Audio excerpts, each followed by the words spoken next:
ఈ రోజున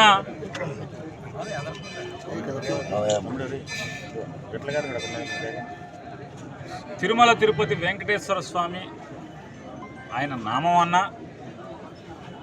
లేదా ఆ ఏడుకొండల ఆలయమైన లేదా ఆలయంలో దొరికేటువంటి పవిత్ర ప్రసాదమైన జన్మలో ఒక్కసారన్నా దేవుణ్ణి దగ్గరగా చూడాలి అని భారతదేశ ప్రజలందరూ కూడా పరితపించేటువంటి పరమ మహనీయ దైవం వెంకటేశ్వర స్వామి అయితే ఆ వెంకటేశ్వర స్వామి యొక్క ఆలయంలో పవిత్రంగా భక్తులకి అందించేటువంటి ప్రసాదం గురించి ప్రసాదం మలినమైందని చెప్పని ఆ ప్రసాదం పేరు మీద ఏ తప్పు జరగకపోయినా కూడా మలినమైందని చెప్పని మారు వంకుతున్నటువంటి పాలకుల్ని చూసి వాళ్ళ జాలిపడే కంటే కూడా భయపడాల్సినటువంటి పరిస్థితులు వచ్చాయి. తెలియక అపచారం చేస్తే దేవుడైనా క్షమిస్తాడు, కానీ అలాంటిది తెలిసి ఒక సామాన్యమైన భక్తుడు కాకుండా ఈ రాష్ట్ర పాలకుడే శ్రీ వెంకటేశ్వర స్వామి యొక్క ఆలయం ఏ రాష్ట్రంలో అయితే విరాజిల్లుతుందో ఆ రాష్ట్రాన్ని పరిపాలిస్తున్నటువంటి పాలకుడే దురుద్దేశంతో రాజకీయాల కోసం జగన్మోహన్ రెడ్డి గారి అయినటువంటి తన ప్రత్యర్థి అయిన జగన్మోహన్ రెడ్డి గారిని రాజకీయంగా అంతమొందించాలనేటువంటి తప్పుడు ఆలోచనతో సాక్షాత్తు తిరు వెంకటేశ్వర స్వామి యొక్క పవిత్ర ప్రసాదం గురించి తప్పుడు మాటలు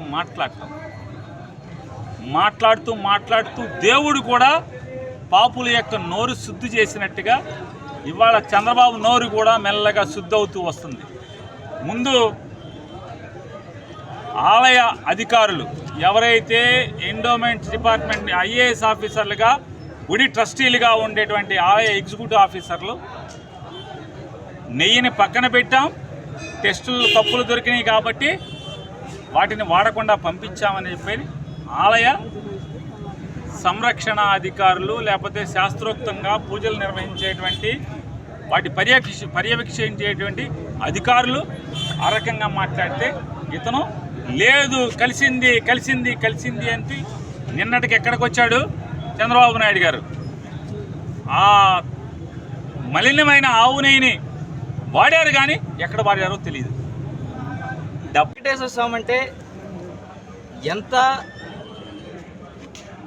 హిందువులందరూ ఎంత మనసుకి తీసుకుంటారో, తిరుపతిని ఎంత గొప్ప స్థలంగా భావిస్తారో, జీవితంలో ఒక్కసారి హిందూగా పుట్టిన ఎవరైనా జీవితంలో ఒక్కసారి తిరుపతి వెళ్ళొస్తే చాలు మా జీవితానికి సార్థకత అయినట్టు అని భావించే స్థలాన్ని ఈరోజు మీ రాజకీయాల కోసం దిగజార్చే రాజకీయ నాయకులకి ఒకటే చెప్తుంది, మీరు చెప్పిందే తీసుకుందాం.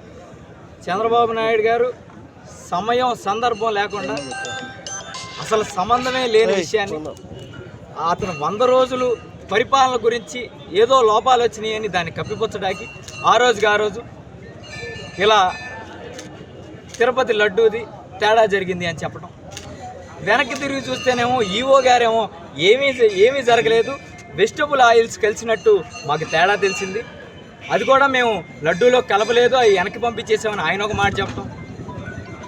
అది కాకుండా లోకేష్ గారి దగ్గరికి వెళ్తే అసలు సీఎంకే సంబంధం ఉండదు, సీఎం అనేది జస్ట్ ఈవోని నిర్మించడం వరకే, అక్కడి నుంచి పర్చేస్ కమిటీ ఈవో వాళ్ళు చూసుకుంటారని ఆయన ఒక మాట చెప్పడం. అంటే ఇరికిచ్చాలని ఒకళ్ళు ప్లాన్ వేయటం, దానికి ఇంకోళ్ళకి తెలియకపోవడం, ఒక్కొక్కరు ఒక్కొక్క మాట చెప్పడం. నిజంగా ప్రభుత్వంలో మీరు ఉన్నారు, చంద్రబాబు నాయుడు గారు ముఖ్యమంత్రిగా ఉన్నారు, లోకేష్ గారు మంత్రిగా ఉన్నారు, పవన్ కళ్యాణ్ గారు డిప్యూటీ సీఎంగా ఉన్నారు, మీరందరూ ప్రభుత్వంలోనే ఉన్నారు కదా. నిజంగా తప్పు జరుగుంటే ప్రూవ్ చేసి శిక్ష చేయండి, అది జైలు పాలు చేయండి, ఇంకెంత పెద్ద ఉరిశిక్ష చేస్తానన్నా ఉరిశిక్ష చేయండి. అవన్నీ లేకుండా ఒకళ్ళేమో దీక్షలు అంటారు, ఒకళ్ళేమో నిందేసి వదిలేస్తారు. ఎంత నీచంగా రాజకీయాలను దిగజార్చారంటే నిజంగా దేవుడు అనేవాడు ఉన్నాడు. వెంకటేశ్వర స్వామి ఎంత పవర్ఫుల్ అనేది నేను చెప్పక్కర్లా. ఈరోజు ఆయన ప్రతిష్టకి భంగం జరిగేటట్టు ఎవరు చేసినా ఖచ్చితంగా వాళ్ళు అనుభవించక తప్పదు. ఒకటే చెప్తున్నా, మీ స్వార్థం కోసం దేవుళ్ళని లాగి లేదా మతాలను లాగి రాజకీయాలను ఇంకా దిగజారిస్తే తప్పకుండా వెంకటేశ్వర స్వామి మీ అంత తేలుస్తారని మీ అందరికీ చెప్తూ, ఈరోజు ఈ కార్యక్రమం దేనికనగా ఎవరో స్వార్థ రాజకీయ నాయకులు చేసిన పాపం వెంకటేశ్వర స్వామి ప్రతిష్టని, వెంకటేశ్వర స్వామి ప్రసాదం లడ్డు ప్రతిష్టని దిగజార్చిన వెంకటేశ్వర స్వామి కోపం మాత్రం ఆంధ్రప్రదేశ్ రాష్ట్ర ప్రజల మీద పడకూడదని, ఎప్పుడు ఆయన చల్లగా చూసుకున్నట్టు ప్రజల్ని చల్లగా చూసుకోవాలని, ఎవరైతే ఆయన ప్రతిష్టకి భంగం కలిగించారో వాళ్ళకి మాత్రం తప్పకుండా శిక్ష వేయాలని వెంకటేశ్వర స్వామిని మేమందరం వేడుకోవడం జరిగింది. తప్పకుండా ఎవరైతే వెనకాలండి ఈ పని చేయించారో తప్పకుండా శిక్ష అనుభవించాలి.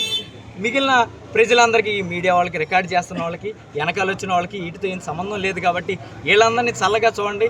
వాళ్ళు ఏం వాగితే చూపించేవాళ్ళు మీడియా వాళ్ళు కాబట్టి వాళ్ళని ఏమి ఇబ్బంది పెట్టొద్దు, ఎవరిని ఇబ్బంది పెట్టొద్దు. అందరూ చల్లగా ఉండాలి. ఎవడైతే దీని వెనకాల ఉన్నాడో ఆడు మాత్రం ఆడి పాపం ఆడి పోవాలని దేవుణ్ణి వేడుకొని, దేవుడా పాపుల్ని శిక్షించు, ఇట్లాంటి అమాయకుల్ని రక్షించు అని వేడుకోవడానికి మాత్రమే వెంకటేశ్వర స్వామి గారి దగ్గరికి వచ్చాం. దీంట్లో రాజకీయం ఏం లేదు. అందరి తరపున ఎవరు ఇక్కడ పార్టీ కండువాలి ఏం కప్పుకోవాలా, అన్ని పార్టీల తరపున వచ్చాం. పాపం తెలుగుదేశం పార్టీల్లో కూడా అందరికీ సంబంధం లేదు. ఎవరైతే దీని వెనకాల ఉన్నారో వాళ్ళని మాత్రమే శిక్షించి, తెలుగుదేశం పార్టీ అందరిని కూడా శిక్షించమంటలా. వాళ్ళు పాపం తెలియని వాళ్ళు కూడా కొంతమంది ఉన్నారు. తెలిసి పాపం ఎవరు చేశాడో తెలిసి కూడా మీడియా ముందుకు వచ్చి మాట్లాడుతూ ఉంటారు. చూడండి, పాపాన్ని కూడా ముందలు తీసుకెళ్ళేవాడు పాపం చేసినట్టు. కాబట్టి వాళ్ళందరినీ శిక్షించండి. ఎవరైతే ఏ పార్టీలో అయినా పాపాలు చేయని వాళ్ళు మాత్రం రక్షించడానికి కోరుకోవడానికి మాత్రమే వచ్చాం. వెంకటేశ్వర స్వామిని కోరుకోవడం కూడా జరిగింది. తప్పకుండా ఎవరైతే వెనకాల ఉన్నారో వాళ్ళందరూ శిక్ష అనుభవించాలని కోరుకుంటున్నాం.